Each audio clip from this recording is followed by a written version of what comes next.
It's a play that we used a lot of times as like an ATO, or maybe when we needed a bucket just to kind of get things going again or back on track. It's a play that we don't naturally run within our offense. We are more of a conceptual offense team.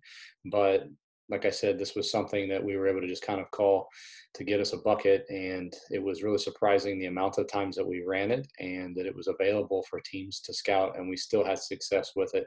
I'm going to show you what it looks like just straight up the play, and then I'll show you if the action isn't there, the first option isn't there. There's a second option and a couple variations from that too. So let me just show you what the play is first to start out with. So what we'll do to start is we will keep our guys in, actually 21's a little bit too high here. He typically is supposed to be down here in the corner holding the corner, and you have another corner player. Your post player is going to start right underneath the basket, and then your two guards are going to be here stacked on top of each other. So the point guard is able to pick whichever side he wants to go to, but what he's trying to do is drive hard at the elbow. He's not trying to beat his man. It's all about setting up the action that I'm about to show you. So you see here he starts and he's going to start dribbling left. As he dribbles left, this is where your big guy is going to show hard to the side that the point guard just dribbled to, and he's going to post really hard to draw the defender to that side of the floor. It's going to be important for this next part here. So as he drives to the left side of the floor, our other guard who started at the free throw line is popping out like he's going to receive a pass. So 3 looks to pass to the post, but it's really just to set up this next action. So he's going to fake to the post and turn around like he's going to toss it back to this guard. And what you're going to see is that his defender is going to show really hard on the guy at the three-point line, which is going to allow a back cut and a score. So he shows really hard out to the three-point line, back cuts, and scores. And so I'll show you here on the next play. It's the same thing. They try to deny it, back cut, and score. So they start stacked on top of each other. Sometimes we'll start it here on the wing and you'll just get a normal back cut out of it.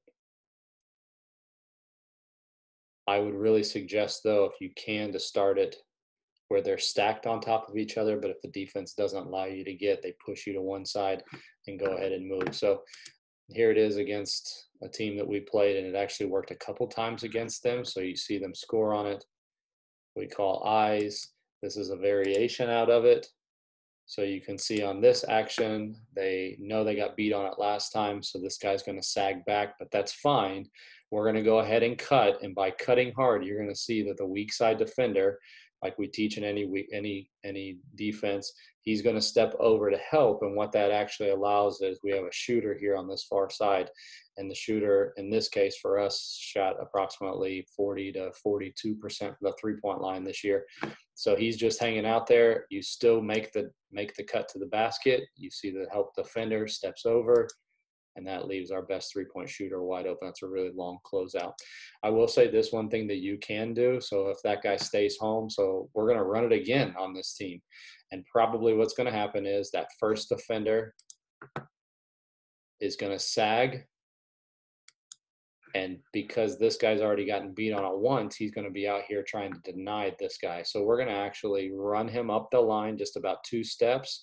And that guy's going to try to deny that pass, and we're actually going to get him to then second cut. So in this case, the first guy cuts, and so let's say that they take away this, he's going to cut to the ball, and when he cuts to the ball, he's going to then plant and go back door, so we're going to have a second cutter to the basket, and that really got us a ton of points this year as well. So it was a play that it wasn't like a one-and-done type thing.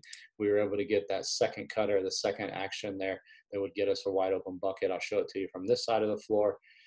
So he cuts, and he's wide open, but you saw 5 do what we just talked about. He fills hard, and when he fills hard, he'll be able to be that second cutter to score there at the hoop. So that play is called Eyes. I'm going to put down in the description the play itself on Fast Model so that you can download that and have that. Like I said, it's a great play for you to run out of a timeout or when you just need a bucket, something to kind of mix things up. And there's enough options out of it that you could do 3 or 4 things out of it, not just the back cut. So I hope that helps. Like I said, I'll try to do more of these so that you can not just see a play on fast model, but see how we ran it. And I'll try to run through it and also talk to you about some variations or some counters to things so that if they take away the first option, then you'll be able to have a couple other options. So hope you enjoyed that. If there's anything ever that you're looking for, don't hesitate to ask. I'm more than happy to put together some content for you so that you can have some things that are catered to what you do with your offense.